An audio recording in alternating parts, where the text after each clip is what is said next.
Salut la famille, j'espère que vous allez toutes et tous très bien. Aujourd'hui on est parti pour ces animés fantasy où le héros est surpuissant. Let's go!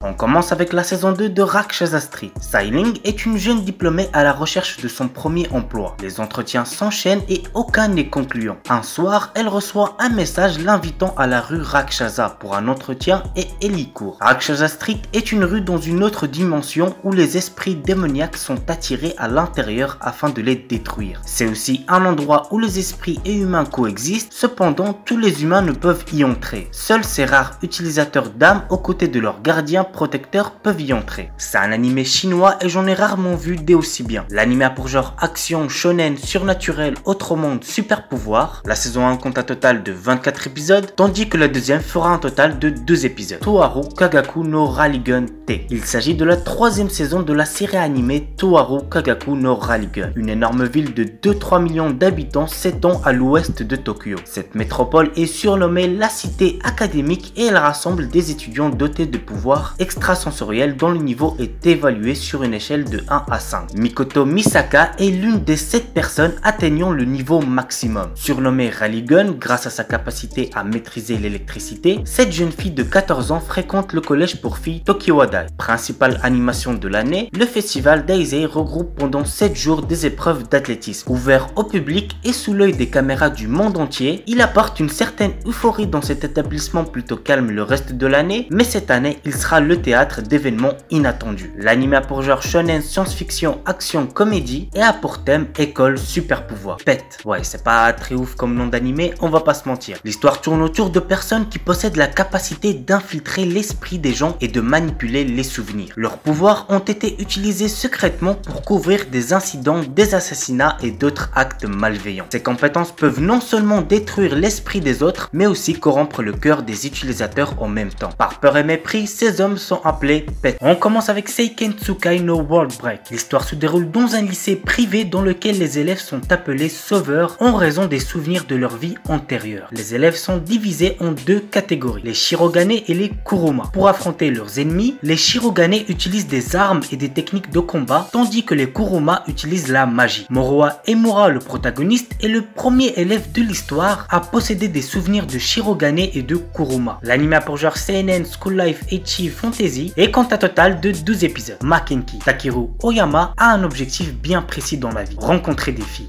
Après avoir passé ses années de collège dans un internat pour garçons, il s'est inscrit au lycée Tenbi, un ancien lycée pour filles qui est passé mixte. Mais ce lycée est un peu spécial. Les filles s'y battent à l'aide de pouvoirs spéciaux pour devenir les porteuses de l'une des 8 Maken, qui sont des armes magiques. Du coup, ça va être compliqué pour Takeru, qui lui ne s'attendait pas à tout ça. Mais vous l'aurez compris, Takeru est le protagoniste, donc même si au début il se fait violemment victimiser, t'inquiète pas que dans l'animé, il finira par choquer tout le monde. Alors bon, cet animé contient énormément d'ecchi, ça prend beaucoup de place, mais ça va. À côté de ça, l'anime contient pas mal de trucs sympas, donc vraiment il y a de quoi vous faire kiffer. L'anime a pour genre action, comédie, ecchi, fantastique, romance et compte un total de 25 épisodes. Kukaku no Regios. Dans un futur lointain, un monde pollué est maintenant contrôlé par des créatures nommées Limbekon. Les humains furent contraints de se réfugier dans des villes mobiles nommées Regios. C'est dans un tel monde qu'un mystérieux combattant, Leifun Alself, étudiant à l'académie de Zenri, inscrit malgré lui au club des arts militaires, va devoir faire face à un futur incertain, rempli d'action et de danger. L'anime date quand même de 2009, je pense que vous avez dû capter qu'il était ancien vu la qualité d'animation, mais ce n'est pas une raison pour ne pas le commencer. Perso, je l'ai regardé il y a 2 ans en le découvrant sur YouTube et franchement ça a été une bonne découverte, franchement j'ai pas mal kiffé. L'anime a pour genre action, combat, science-fiction et compte un total de 24 épisodes. Isekai Oji-san. En l'an 2000, un vieux fan de jeux vidéo se retrouve 17 ans dans le coma après avoir été percuté par un camion. À son réveil, il prétend avoir passé son coma dans un monde médiéval fantastique et a des pouvoirs magiques. Sous l'impulsion de son neveu, notre protagoniste sans aucune expérience professionnelle va se retrouver youtubeur, seul métier qu'il puisse exercer. Franchement ça promet, j'ai hâte de découvrir ça. L'anime a pour genre action, aventure, comédie, fantasy, isekai, seinen, slice of life et pour thème autre monde magie.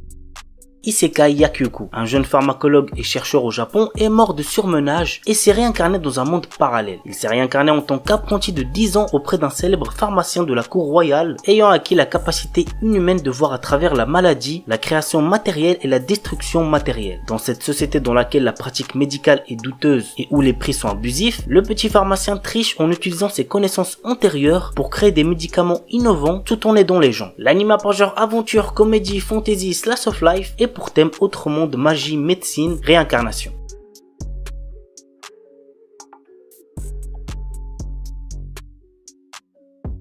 Kurono Shukanshi. Après avoir remporté un tirage au sort inconnu, Kelvin, notre héros, se réveille dans un monde fantaisiste ressemblant à un RPG avec tous ses souvenirs effacés. Rejoint par son guide invisible Melfina, qui l'informe de ses nouveaux pouvoirs d'invocateur, notre héros voyage maintenant dans ce nouveau monde pour monter au niveau, former une équipe et devenir le plus puissant invocateur. L'anime a pour genre aventure, fantasy, isekai et pour thème autre monde, dieu, déesse, démon, harem, réincarnation.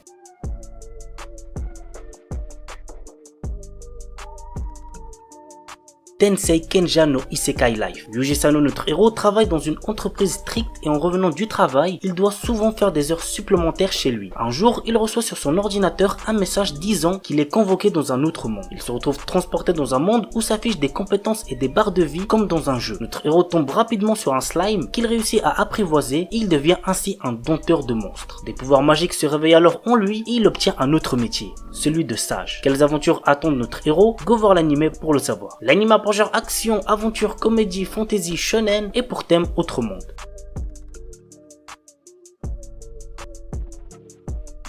Akuyaku Reiju Nanu dit Last Boss Wukate Mimashita. Étant gravement malade, une jeune fille a passé la majeure partie de sa vie dans une chambre d'hôpital à jouer à des Otome Games pour passer le temps. Mais un jour, elle se retrouve dans la peau de Irène Lorraine d'Autriche, la méchante de l'un de ses jeux. Lors du banquet célébrant la fin du trimestre d'hiver de l'académie, Cédric Jeanne Ilmer, le prince héritier et ami d'enfance d'Irène, annule publiquement ses fiançailles avec elle et annonce qu'il est amoureux de Lilia Rainworth, la protagoniste du jeu. Consciente de l'avenir tragique qui l'attend et déterminée à le changer, la jeune fille décide de conquérir le roi démon, Claude Jean Elmer, le boss final du jeu ainsi que le demi-frère de Cédric en le faisant tomber amoureux d'elle. L'anime a pour genre comédie, fantasy, romance et pour thème autre monde, démon, réincarnation.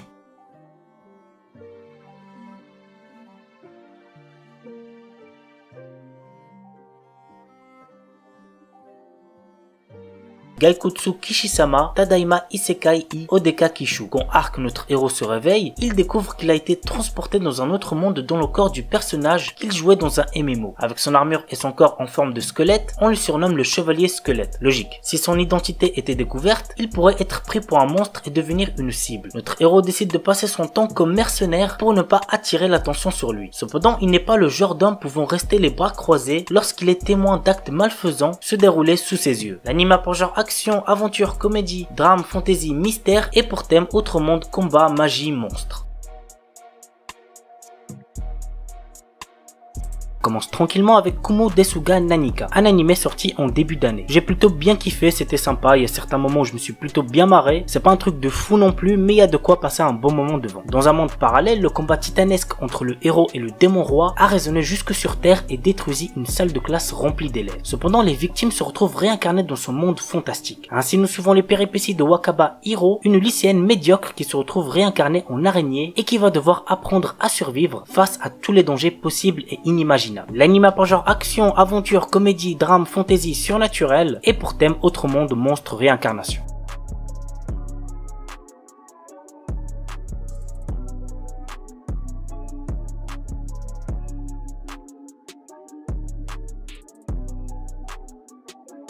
Mushoku Tensei. Alors pour celui-là, j'ai bien kiffé l'histoire. Bah oui, forcément, sinon je l'aurais pas mis. Mais il y a un truc qui m'a pas mal dérangé durant mon visionnage, et ça a été le cas pour pas mal de gens aussi, de ce que j'ai pu voir en tout cas sur les réseaux. C'est à propos du héros qui, je vous le rappelle, avait 34 ans à la base et qui fantasme sur des petites filles dans ce nouveau monde. Alors oui, il est redevenu enfant lorsqu'il a été réincarné, mais a gardé sa mentalité de son ancienne vie. Bref, l'histoire nous entraîne dans le quotidien d'un NEET qui vient d'être chassé de chez ses parents. Ayant le moral au plus bas, il pense au suicide. Jusqu'au jour où il aperçoit une ancienne camarade de classe sur le point moment de se faire renverser. D'un geste héroïque, il la pousse et se fait renverser à sa place. Suite à ça, il meurt puis se retrouve réincarné dans un monde fantaisiste. Il se réincarne dans le corps d'un enfant du nom de Rhodus Geirat. Il est le fils d'un épéiste nommé Paul Geirat et d'une ancienne aventurière nommée Zenith Geirat. Bien décidé à faire quelque chose de sa nouvelle vie, en tant que Rhodus, il va essayer de devenir le plus grand magicien de l'histoire. L'anime a pour genre action, aventure, comédie, drame, ecchi, fantasy, roman, seinen et pour thème autre monde, harem, magie et réincarnation.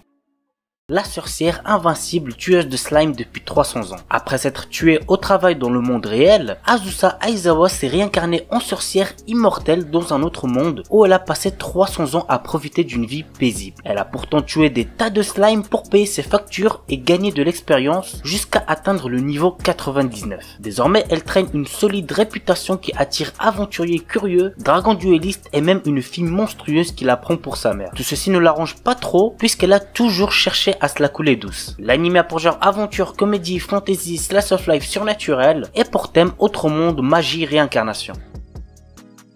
Tsukiga Michibiku Isekai Doshu. Lycéen Misumi Makoto est appelé dans un monde de fantasy par le dieu Tsukuyomi afin d'être un héros. Cependant, d'autres puissants de ce monde ne sont pas aussi ravis de le voir ici et il l'envoie au bord du monde alors que Tsukuyomi déclare qu'il doit quitter Makoto pour trouver sa propre voie. Maintenant, tout dépend de Makoto et de ses choix. L'anime a pour genre action, aventure, comédie, drame, fantasy et pour thème autre monde, dieu, déesse, dragon, magie.